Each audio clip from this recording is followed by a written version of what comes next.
Welcome everybody to the next exciting review on the channel. I'm your host, the honest Woobat. Today's movie review, we'll be reviewing Pokemon 3, the movie. Or Pokemon the movie 3? I don't know, the way the title's set up is really freaking weird. But Spell the Unown. And honestly, I'm really excited for this one. This is by far the one that, right off the bat, before the review starts, I'm flat out saying is one of the best Pokemon movies I've ever seen.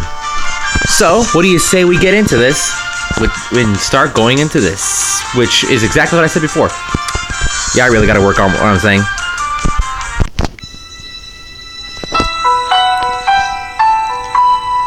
So the movie begins with a little girl named Molly playing around with her father, a man named Professor Hale.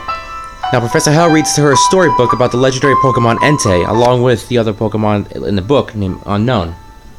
From there on out, we see foreshadowing for the future events in which Professor Hale is made into an Entei by Molly's desire. However, it's unclear as to whether or not this was actually Professor Hale, or if it was just a manifestation of her desires.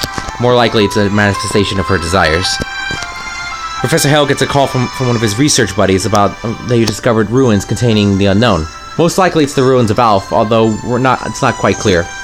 Professor Hale arrives at the ruins, and there he encounters the Unknown, who kidnap him and teleport him to a dimension beyond our reach. Molly is then given the box containing the letters of the Unknown. When she arranges them into a formation, the Unknown awaken, and from there on out, Molly is given control over the Unknown, which formulates into a crystallization. It then cuts to Ash and Co., who are arriving in a place called Greenfield, I believe, is what the name of the movie is. From there, they see that the entire house that Molly and Professor Hale were living in has been crystallized. TV crew, construction workers, everyone arrives to try and help and figure out a way to get her out of there. Professor Oak arrives with Ash's mom, who we learn's name is Delia, or rather we knew her name back in Pokemon 2000, however here it's on full effect. Molly sees Ash's mom on TV and asks Entei, who had manifested in front of her, as her new father. Since earlier in the movie, we see that she views her father as Entei. Entei then kidnaps Ash's mom, causing Ash and his friends to try and break into the castle to try and rescue her. From there on, Ash's mom is hypnotized into believing that she is Molly's mom. However, that hypnosis suddenly breaks when she sees Ash in danger. From there on, Delia is trying to figure out how she can get herself and Molly out of the castle. All the while, she keeps finding out that Molly's been alone this entire time. Ash and friends manage to arrive in certain rooms when Molly falls asleep. From there, she projects herself in different ages, ranging from a full-on adult to being 12 years old. There, Ash and Co. have to split up in order to distract Molly long enough for Ash to get up to the main room. Each time, we get a deeper dive into Molly's psychological state. All the while, and being repeatedly told by Entei that it's whatever Molly desires, that she can do whatever she wishes. Ash finally arrives in the main room where his mom and Molly are being kept. Once Delia reveals to Molly that she's not actually her mother, Molly is then forced to confront reality in which everyone she ever knew and loved was gone. With a resounding cry of defiance, Molly's desires then cause the Unknown to become very violent, in which sharp crystals are shot out of the ground. Entei then arrives to help to stop Ash and Delia from leaving. Ash and his Pokemon engage in a battle against Entei. However, due to the fact that Entei is powered by Molly's desires and belief in him, Ash is almost killed. Hold on one second.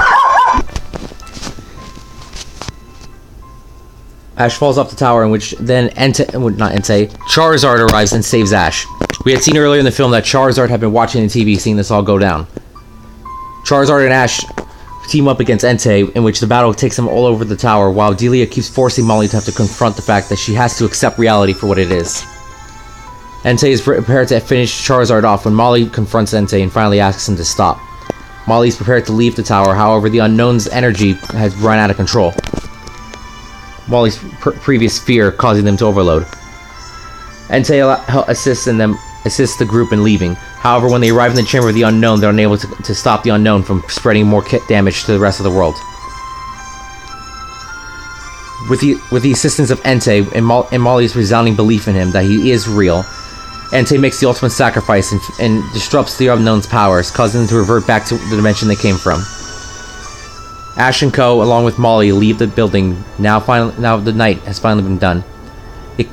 We see a cutback to later on when we see Professor Hale being spat back out of the portal, revealing that he's okay. The end credits revealed that Molly's father, Professor Hale, had returned home along with Molly's mom, who we've seen earlier in the film, exclusive to the Japanese version, that she had left because he was so obsessed with the unknown. The family reunited. Molly's belief in reality has been restored.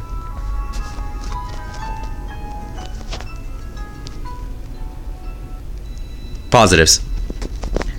The movie is fantastic. The animation has never been better at this point, rivaling that of even the scenes in which Mewtwo is fighting against Mew.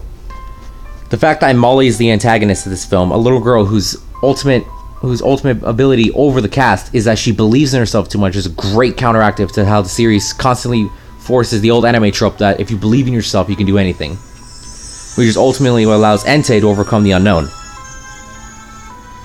Even then, the Ash & Co, instead of it being a typical story, which while the stakes aren't exactly as high as they would be, it's like, say, Pokemon 2000 or Pokemon Mewtwo Strikes Back, where it's the world that's at stake, here the stakes are all personal.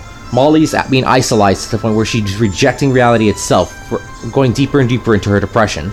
And Ash has to fight his way through, breaking her back into reality in order to save his mom, who had been kidnapped. This makes it a personal stake in it, giving Ash & Co a reason to be in the film. On top of that, the foreshadowing we see in this movie is fantastic, combining elements from that storybook to foreshadow things and reveal that exactly how Molly is feeling at the moments, which even then, you really have to look at the movie closely in order to be specific on how she's feeling at certain points. This movie deals a lot with depression and the acceptance of loss. I'm fairly certain that if someone were to break down this film and put it into the 5 stages of death, denial, anger, bargaining, and so forth, they would be able to find the points going in that chronological order, ending with acceptance, which is what Molly does when she leaves the crystallized house, which block out the real world from anything that's there. Now for the negatives. Negatives, I can fairly say that the 4Kids dub was superior to the sub version. Now that sounds like a positive, however that is a negative since a lot of things were glossed over. For instance, the reason why Molly's mom was gone. Since in the Japanese version, it's the only time we actually hear that Molly's mom left because she was tired of dealing with a workaholic. In the film, it's implied that she passed away, so that leaves the question of who the heck is that lady at the end when Professor Hale shows up? Is that a girlfriend or whatever? Another downside is that Brock and Misty, while they do a spectacular job distracting Molly, the simple fact of the matter is it's a curve stomp. The entire film is one big curve stomp, except for the last part with Entei and Charizard, which goes back and forth, but it's obvious that Entei has the upper hand. However, that's not the film's fault, since this is more of a character-driven film than the others. Overall, I give this Pokemon movie a 10 out of 10. This is easily the Pokemon movie that can be interpreted into just a standard anime film. If you were to remove the Pokemon element from it, it would still be a great movie. I'd say probably one that some of the higher films like Spirited Away would probably do. So yes, it would probably be... I can see Hayao Miyazaki doing a film sort of like this.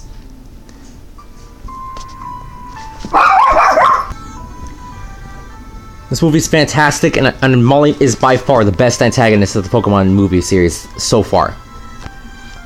Although Mewtwo is a close second. Then again, Lawrence III doesn't exactly provide a great way to just truly make the heroes gain experience in terms of having to push them to do different things. For instance, in this movie, we see Pokemon being used in more ingenious ways. Once again, the fact of the matter is, I can find very little wrong with this film. It deserves a 10 out of 10. I recommend this film to anyone who enjoys good storytelling, and especially Pokemon fans. You'll find that this is often a lot of people's favorite movie. Well then, and from this point onward, we go a bit downward with the next film on the series, Pokemon Forever. This was The Honest Woobat. I'll see you guys next time.